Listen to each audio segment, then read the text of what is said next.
what I've also heard is that that place may get even more popular after, after everything goes back to normal, because they're thinking about moving the charging bowl to in front to basically Broad Street, right in front of the stock exchange. So you're gonna have the charging bowl. You're gonna have uh, the uh, the brave girl, right, fearless girl, right in front of there. So it's gonna be quite, I guess, compact, full of like financial symbolism and finance history. That's right there. And I know, like, for some residents of the building, they don't kind of they have to navigate through the tourists. It's kind of a little bit like Times Square to get to home. I don't mind because I love the tourists, and I welcome them, and yeah, it's part of what we do. Yeah. And so it'd be quite so that's still in the works, the proposal of lifting that charging bowl and putting it right in front of the stock exchange. Right now, the charging bowl, it's in front of the um, it's on Broadway basically, and I think the reason we want to move it is because just the crowds, how many people that are there, it's just getting it's getting too much. Yeah, right there by 26 Broad. Yeah, right in front of Bowling Right, Green. right, for safety reason. Okay, so we're live on Facebook and YouTube. So yeah, so ask us anything. We want to make this interactive. So if you have questions about visiting Wall Street, financial markets, about New York City tourism in general, just feel free to ask us. John and I, we hosted just a lot of groups, FIT groups, school groups, corporate groups, military groups. Why don't we talk about that? Why don't we talk about some of the amazing people we hosted? And I can start off. And so I certainly hosted. Actually, I hosted celebrities that I'm not going to say, because I think I'm not sure they would want me to say, but I've definitely hosted celebrities on these tours. We hosted CEOs on these tours. We hosted professional sports, uh, professional athletes on these tours, and yeah, and also we hosted like elementary school kids as well on these tours.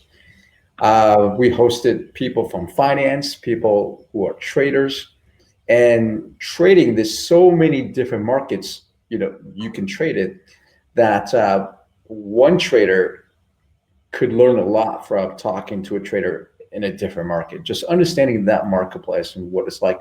The mechanism of trading, it's similar, but the market dynamics is obviously different. And we hosted bankers, we hosted people in the industry, we hosted people that are just intellectually curious, we hosted college students, and we hosted high school students as well. And we hosted people that are really interested in what we have to say. We also have hosted people that just can't wait to go shopping, for example. So all sorts of different groups, and and then we also have this trading game, which John, I'm sure you administered many times, and I've also done it many times, which would get a group to kind of trade with each other, and to kind of simulate what it's like to be on an open outcry system with trading on the trading floor. And because that's not done anymore, but people see that in movies, and see that on video, kind of the old days, right? And I guess people that are, I don't know, like 30 years older could kind of know what that's about. The younger people may not have even seen it. But I know when I was at Boy Scouts, this is way back when, my scoutmaster was actually a trader on the New York Stock Exchange. And I used to actually tell his stories. That one time he told me the action on the stock exchange was so furious. At that time, people were trading with pieces of paper, not electronics, gadgets. It wasn't electronic communication. Someone, a trader on the stock exchange, collapsed from a heart attack. And the trading was so hectic that people just continued trading, just stepping around him, and continue trading. And then I'm just imagining this poor guy getting buried by these pieces of paper, right? Trading paper, and soon people can't see him. But that just to show kind of just the intensity of trading that happens. Yeah, so interesting story that I heard from my scoutmaster back in the day. That's funny. It's interesting, Andrew, because actually I've had a lot of school groups who, I mean, obviously the kids love the trading game. They may not know so much about the real world on Wall Street, but they love the trading game because it's a great thing to do. Obviously it's entertaining after the tour is done and all the academic lessons and such. But a lot of them have seen movies like Wolf of Wall Street and stuff, so they have sort of an idea of what part of the old Wall Street world used to be like, and sort of having the opportunity to actually do something that's similar to it, where they can feel like they're participating in something that used to happen, is something that's extremely appealing to them. Not just because it's entertaining, but because they're participating in sort of the old school life that they've seen on TV, which is kind of an interesting twist on it. Right. I want to just maybe just show like a screenshot of what the trading floor looks like. And also open outcry trading. That's what I'm trying to do right now. I'm trying to grab some screenshots here. And what I'm doing, may I just chime in? Oh, hey, Jared. Hi.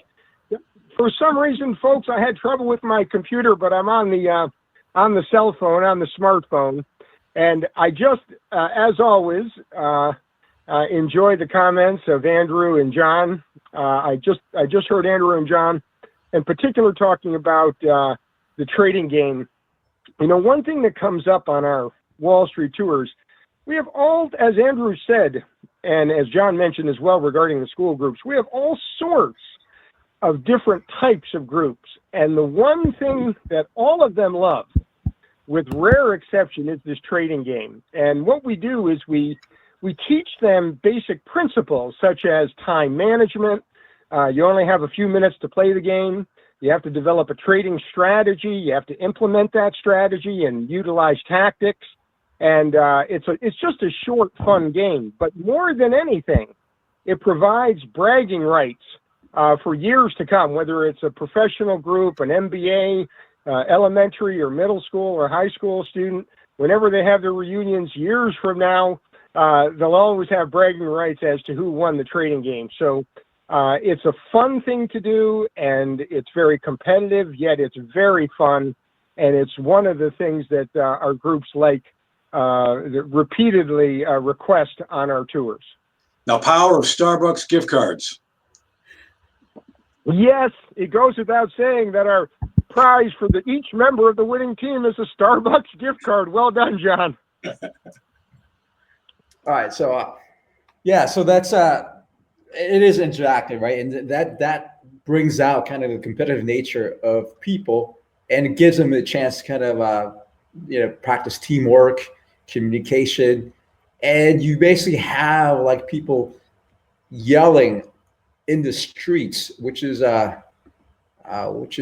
actually, what I'm showing here. This is kind of trading floor. I just did a screen capture. I searched on Google like a trading floor. This is kind of trading floor in UBS, and you see people kind of sitting in front of the computers. And this is electronic trading today, right? So, investment bank, they're valuing trades, executing trades via the telephone electronic network. And I want to bring.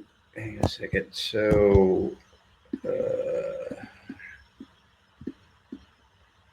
And Andrew, while you're looking for that, I got a question for you. I don't know how happy you're going to be with everybody coming over to see the bull and the little girl. I mean, the irony of it is that they moved the little girl now, from over there because there was too much traffic and people were getting almost run over by trucks because of all the people. And now they're going to bring the bull over. So all that is going to be right from 15 Broad. Yeah, it's going to be quite a party over there, and it's going to look like this. It's going to look like the picture. Right? Yeah. You guys see that? And I don't know what this is. Maybe it's like the Chicago Mercantile Exchange. Not sure what that is, but that's kind of open outcry trading around pits. I imagine that's commodity trading. So here, people are using hand signals. They're looking at people represent different firms, and each one is buying or selling depending on the orders or any proprietary positions they want to take. So for our groups, we try to simulate this, and it's interesting. You get the groups. They're starting to, at first they're like a little bit self-conscious. Okay, we're in the street now, right? It's kind of people walking by, and then all of a sudden, they got all of a sudden they start yelling, and then they just everything else just fades away, and they're just so focused on trading with each other that just the fact that they're on a public street just fades away, right? It's because that's where we do these. Typically do these trading games on public streets in around the financial district. Sometimes we do it in conference rooms and stuff like. But when people when people start trading, their focus is so. I mean, they're so focused, right? And that's what I love about trading is you can become so focused, and just time just goes by. It's like a game. I mean, it's almost like esports now, right? How people are playing video games. It's a bit like that. So I don't know if you guys had a chance to kind of play the game yourselves. Maybe you have, right? So, but I've done it myself, and yeah, it's quite intense. Yeah. So that's something that's we want to give people the feeling of what it's like to trade. I don't know if the audience have any questions about just trading in general, or the history of trading. So open outcry trading, it's not. I don't think it's done anymore. I think everything is over to electronic trading at this time. There's a game that I used to play growing up called Pit, which is actually pretty close to our trading game. So if anybody out there has played Pit, then you'll have sort of an indication, sort of an idea of what our trading game is like. Okay. Yeah, same thing. You lose your mind. I mean, you're busy trying to make money or points for yourself, and you're standing out in a public street. At home, you're playing it at home. Of course, you don't care.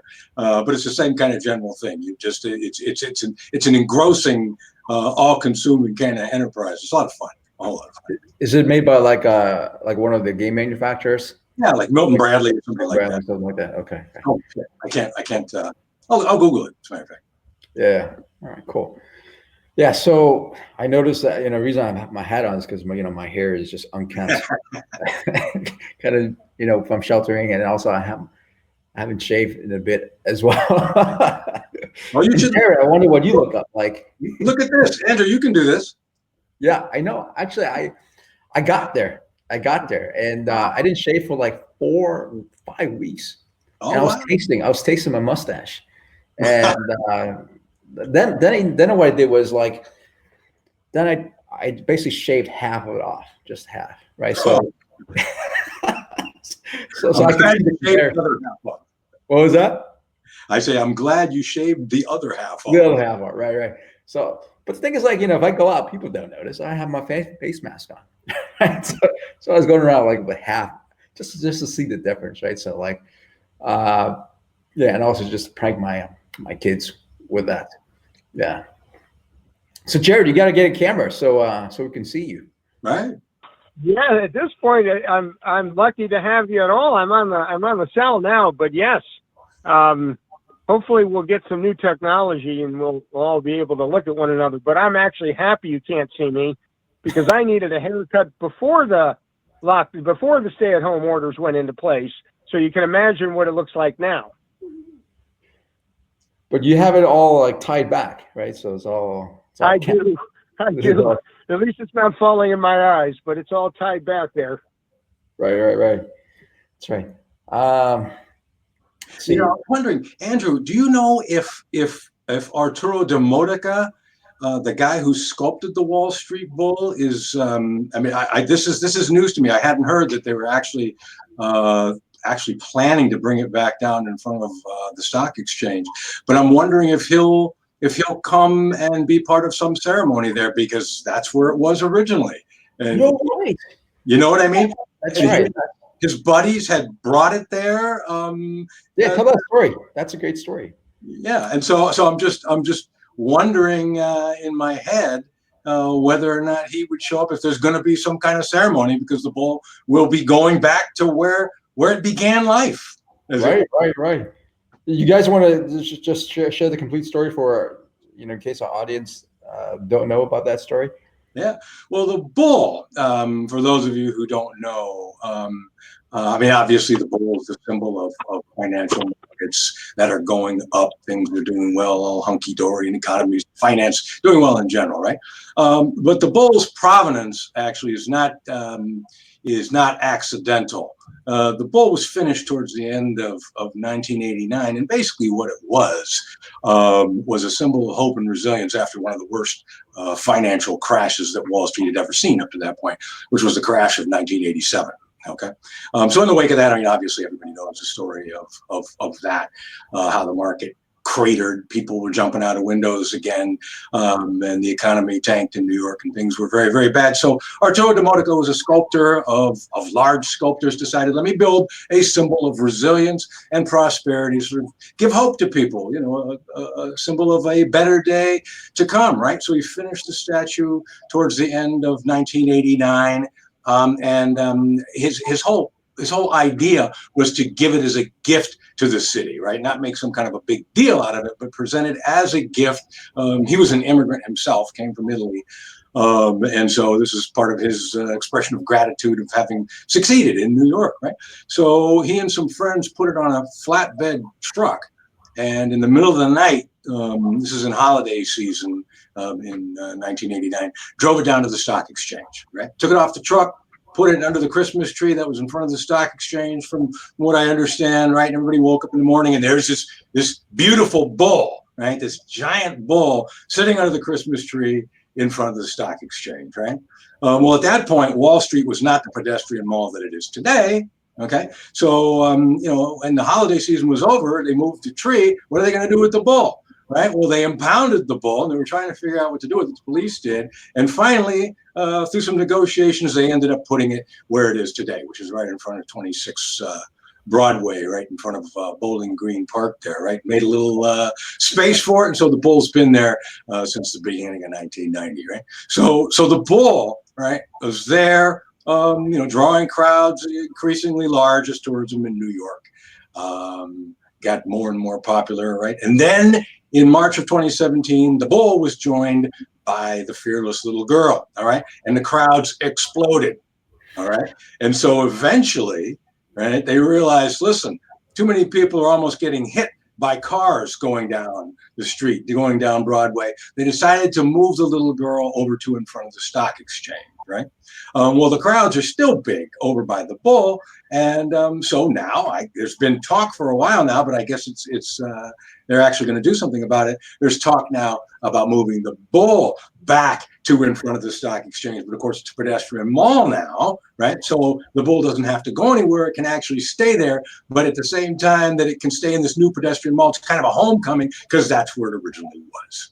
I know, right? That's actually quite an amazing story because, it's kind of how the bull appeared kind of out of nowhere one night, right? Because Arturo and his buddies put that there as a gift to the city, and I thought it was also the city also put it in a junkyard, did it not?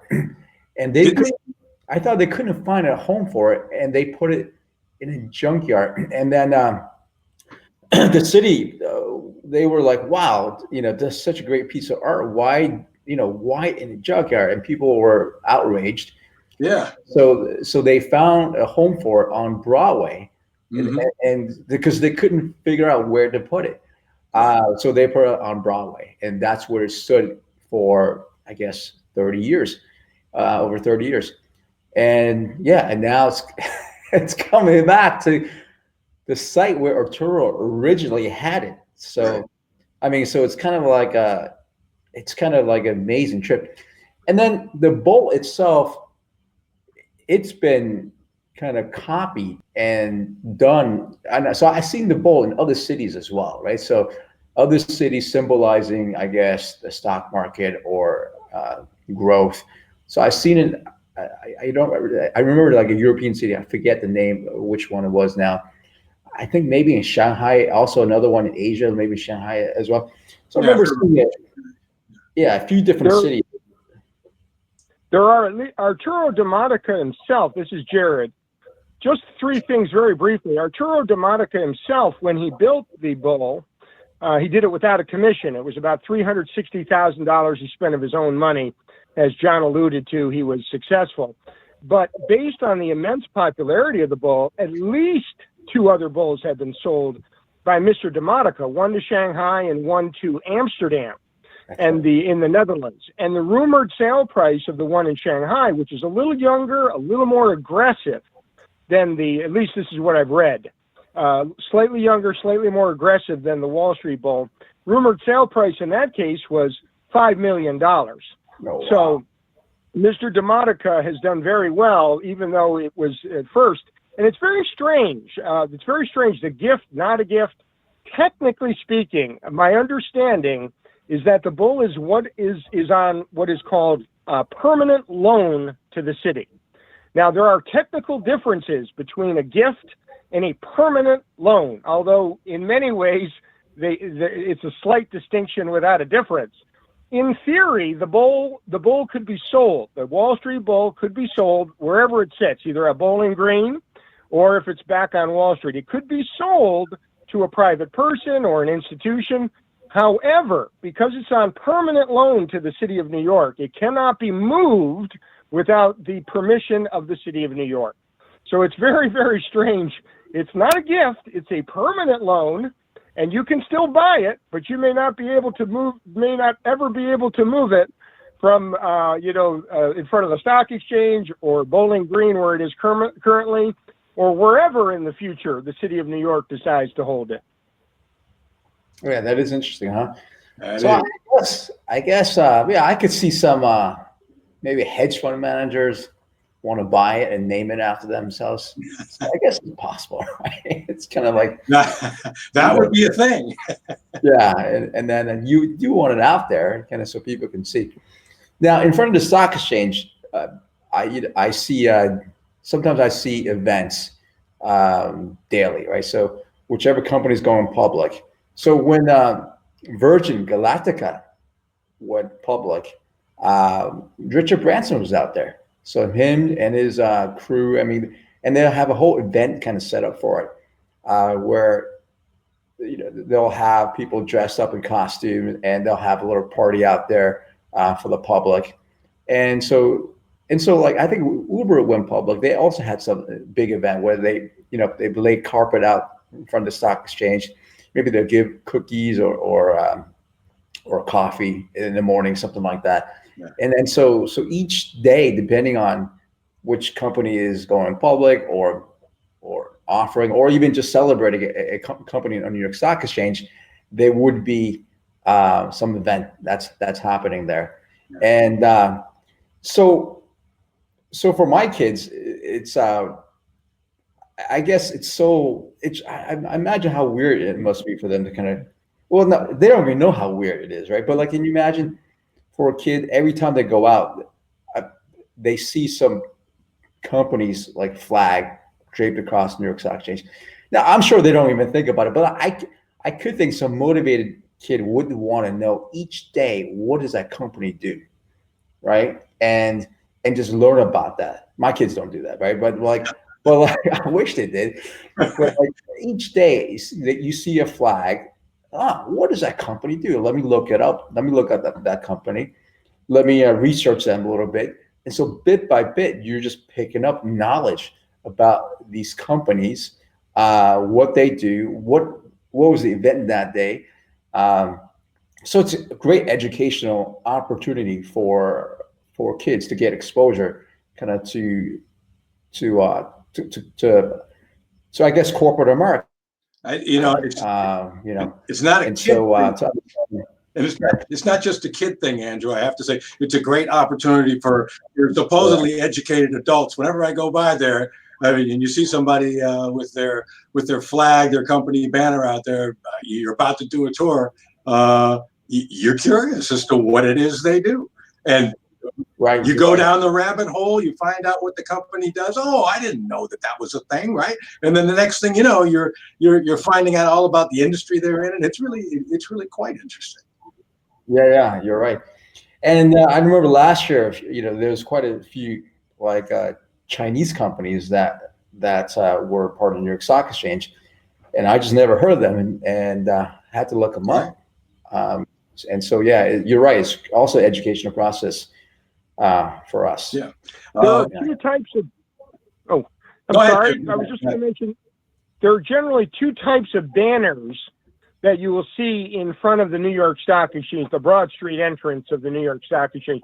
One, as John and Andrew have been alluding to, whenever there's an IPO, whenever there's a company transforming itself from a privately held firm to a publicly traded one, they have an initial public offering of stock, and normally their board of directors and executive officers, major investors are invited to ring the bell at the stock exchange. It's a great honor to ring the bell. Most of the bell ringers at the stock exchange, the honorary bell ringers, are business leaders.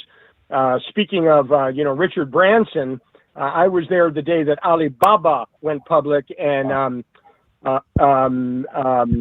I'm sorry, I'm drawing a blank. Jack Ma. Jack Ma was there along with about 100 other people in business suits ready to ring the bell. The other type of banner you find there is like a celebratory banner, like on Halloween. You might have Hershey chocolate, which is already publicly traded, but it's Halloween, so they're going to celebrate. Or if, say, Ferrari is already traded there, but they've got a new model or they're celebrating the anniversary of one of their models, they might have a celebratory banner. And of course, you have banners of solidarity, like when we had those attacks in France a few summers back, the New York Stock Exchange displayed the country flag of France in solidarity of the French people. So those are, you see celebratory flags, either commercially or patriotically, and then you see the IPO banners. There's another kind of banner and celebration sometimes. If this I've seen, there've been a couple of instances of this. Companies who've gotten into some kind of legal trouble and they've been in the papers a lot. And basically what they'll do is a PR show. They'll have their banner up there, and then they'll be passing out pastries or coffee, basically just trying to build goodwill. I've seen that on a couple of occasions. One of them was Wells Fargo, and of course they had their issues a little while ago. They did a little dog and pony PR show and had their banner on the front of the stock exchange. And Jared, actually, you mentioned Ferrari, and to your point, Andrew, about dog and pony shows in front of the stock exchange. I was there when Ferrari did their IPO. And nobody was listening to me as I was trying to tell people about the stock exchange, because the Ferrari banner, this huge red field with the horse in the middle of it. And what Ferrari had done was line up all their models of cars in front of the stock exchange, including their Formula One car, right? And so every now and again, these guys who were milling around out in front around the cars would get in them and start them. And there I am trying to talk about, the history of the stock exchange. Nobody's paying any attention to me. Everybody's listening for the exhaust notes from the cars. That Ferrari thing sticks in my head. Gotcha. I got a great picture. I'm just pulling out on Google search some of that. I'm going to share with you. Yeah, I see that now. Ferrari. I just found one. Just takes me a bit to put that online. Here we go, Ferrari. And then go over to slides. And then I'm going to drop it in here.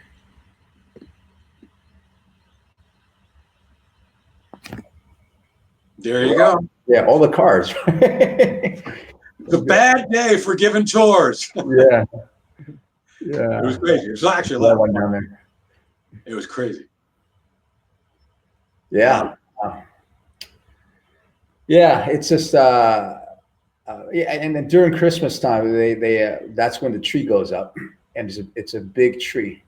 They bring it with a big truck, and there's a whole ceremony of hoisting it up, putting lights on it, lighting it. So they have a lighting ceremony with a band that plays in front They give out hot chocolate and sweets for that, and they typically have like a famous celebrity that comes, like famous performer that comes for that. So that place, it's great for tourists. It's kind of to visit. Yeah, definitely. Absolutely. And It's a then, very, go ahead. I'm sorry.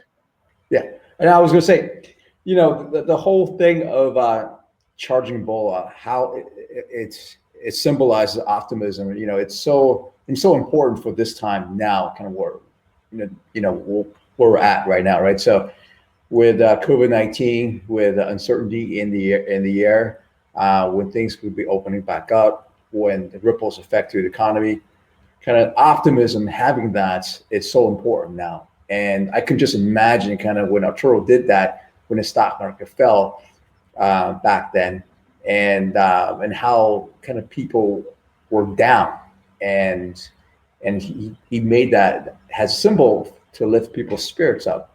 I can just think about now, people's spirits are down, or they go through a roller coaster. I know for myself, I go through a roller coaster. Some days I'm really excited, optimistic about what we have planned, what we're doing.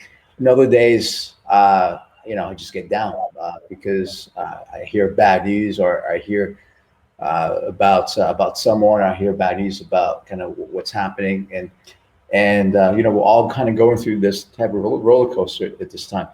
And then so that optimism is, I guess, is important, and symbolism it's important. And sometimes, we don't realize that. We see that, hey, it's a bowl, but when we really need it, we think, yeah, that's so important for us. Anyway, that's my 2 cents on optimism.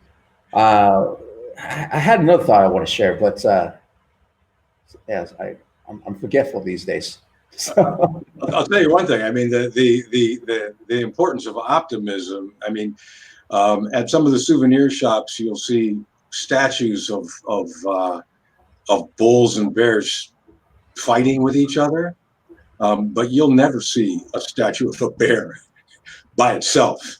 Okay, I mean, why would you want to see a statue of a bear? That's not a hopeful thing at all. And of course, a bear, as you who are on the phone undoubtedly probably already know, is the opposite symbol of a bull. It's the symbol of a market that is going down and things are not hunky dory and all right. But that notion of optimism, it's kind of interesting how psychologically it plays out in real life, because you won't see a statue of a bear anywhere. Mm-hmm. Yeah, I think, yeah, you're right. I mean, people want to be optimistic. People want to be positive. That's right. And I mean, I guess the only place you see bears is like, I guess in log cabins. I can imagine log cabins. Nature shows. It was bear, right? Yeah, or be careful with fire. What is Smokey? Is that its name? His name, Smokey the bear. Bear, right? Yeah, Smokey the bear. Well, the thing about bears, boy, it's like John said last week. You got to respect the wild animal known as the bear and the bull. I mean, I live out here in the country, and about 3 years ago, we had what is estimated to be a 4-year-old male bull walk up to the porch of our house, and fortunately looked through the door. It was just a simple glass door, and was put off and wandered off. But the photograph of that and seeing that, it'll put a little thrill in you. Let's put it that way. But more importantly, getting to what Andrew was saying, I do believe symbols, of course, are important, especially during a very uncertain and uneven time. And so, we are grateful for whether they be symbols of statues like the bull, and this has nothing to do with politics, has nothing to do with Democrats or Republicans, or we see our leaders, like a Governor Cuomo. We see our leaders out there every day talking to us and communicating to us, whether it be, leadership in government or symbolic through art and through the bull. And they're very important to us to have this in uncertain times. So I could not agree more with Andrew, and I tip my hat to him for saying that. As human beings, we do go through our ups and downs, and it's important to hold on to those leaders and hold on to those symbols during the uncertain times. Yeah, thanks for that, Jerry. And it's amazing in downtown Manhattan, there are so many symbols of hope, of like rebuilding, right? So Statue of Liberty, it's a big symbol of hope, and it's just off the coast of Lower Manhattan, and then a few blocks up from Wall Street is the 9/11 Memorial, which is a symbol of rebuilding, of hope, of optimism, kind of for the future. Also recognizing the tragedy that happened in the past and honoring those that perished, and so Lower Manhattan is there's so many monuments of sculptures of events, right? And then kind of the story, the story has to be told. I mean, looking at these things, it's one thing, but then hearing the story behind it, experiencing that through learning, through context, it really gives a I don't know how to describe it, but it really gives a more in-depth meaning to it. Yeah. It's interesting. One of the most interesting people I ever had on a tour was a college kid who was just a stunningly bright, thoughtful kid. I mean, those tours, when you get somebody who wants to engage like that,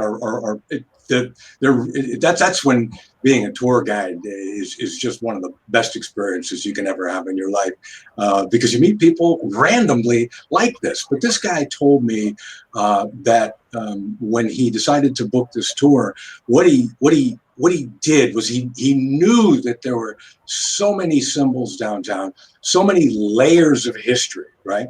That what he decided to do was look at some old maps, a series of old maps from when the Dutch had settled there all the way through modern times, so that he could try to envision in his head, right, what Wall Street and downtown would have looked like, right, knowing that it's completely built up now, what it would have looked like back then. Imagine the buildings that he sees pictures of, right, the old Federal Hall and everything, and then be able to, within his own head, layer on the history until he got to the present day, the stock exchange, right? But even, before that, all the various periods of history, it was just a fascinating approach. And I thought it was absolutely stunning. And I kind of visualized what he must have been thinking as he was walking around, sort of applying layers, having seen all of these maps and early photographs, Yeah, that's a great analogy of describing like just the mental approach that he took, just the layers, right? Kind of having different layers, and then kind of next layer, and then so it took an active mind to grasp that, to sort that, and come up with methodology, kind of think through that, and and like I remember when I was doing tours, however I arrived at the tour, whenever I left the tour, I always felt happy. I always felt happy meeting people and explaining to them about Wall Street, about the financial markets, about the financial district, and and especially if you get to meet great people, people from all different walks of life, and in hearing, perhaps hearing, why they're interested in visiting New York City, and particularly kind of the financial district.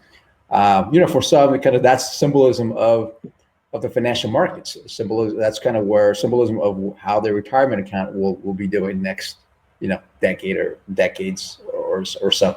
And then so making a visit there, kind of getting a sense of that is important to them. And so just like this, this online event, it's kind of like, doing this just makes me happy. So it's a different type of tour, I guess. Yeah. It does. All right. We're about time. So I want to thank you for everybody that attended. we have a calendar of online events at exp1.com/from-home. At this time, our guides can't go out and give tours anymore. We also have a relief fund for guides, so check that out if you're so inclined to kind of donate to help out our guides. 100% of it goes to our tour guides. Until next time, stay safe and stay healthy. Thanks, John. Thanks, Jared. Thank All right, you. guys.